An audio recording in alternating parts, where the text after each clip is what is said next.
बिस्मिल्लाहिर्रहमानिर्रहीम। मेरे प्यारे बुज़ुर्गों, बहनों, दोस्तों, अस्सलाम वालेकुम। मैं आपको बड़ा ही लाजवाब किस्म का एक मैदे के लिए नुस्खा आज बता रहा हूँ। इसे आप नोट कर लें। ये नुस्खा बड़ा कीमती नुस्खा है। आप किसी डॉक्टर के पास जाएं, हज़ारों रुपए ख़र्च होते हैं। हकीम के पास जाएं, हज़ारों रुपए ख़र्च होते हैं। मैदे में जलन हो रही हो, अफार हो, या मैदा हीट हो गया हो, इस तरह इनकी अलामात ये भी होती हैं। पसीने आते हैं, ज़रा भी नहीं चल सकता बंदा, हाथ पाँव जल रहे होते हैं।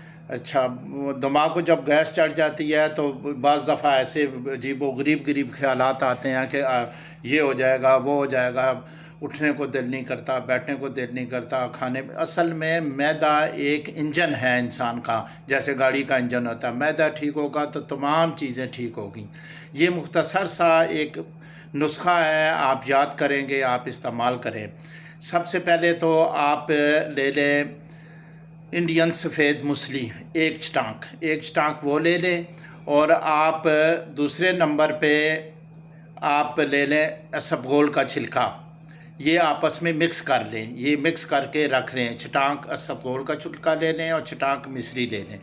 और जैतून के तेल की 2 चमचे लेकर एक प्याले में डालें और उसमें सिर्फ एक चम्मच इसबगोल के छिलका और जो इंडियन मूसली है, सफ़ेद मूसली, वो मिली हुई है, मिक्स है, वो उसमें डाल दें।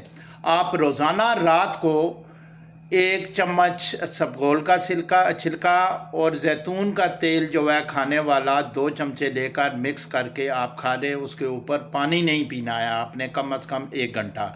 इसी तरह सुबह खाली पेट आप इसी तरह इस्तेमाल करें। 1 चमचा इसबगोल और मिक्स सफ़ेद मूसली जो है इंडियन, वो डालें एक प्याले में, और 2 चम्मच जैतून का तेल डालें और ख़ाली पेट खा लें। 1 घंटा आपने कोई चीज़ नहीं खानी, पानी नहीं पीना। इंशाअल्लाह ताला आप 3 महीने लगातार इस्तेमाल करें। आपकी कितना भी मैदा ख़राब हो, काम ना कर रहा हो, हज़म ना कर रहा हो, सोज़श हो गई हो, बड़ी आंत में सोज़श हो गई हो, तो इंशाअल्लाह मुकम्मल तौर पे आप ठीक होंगे।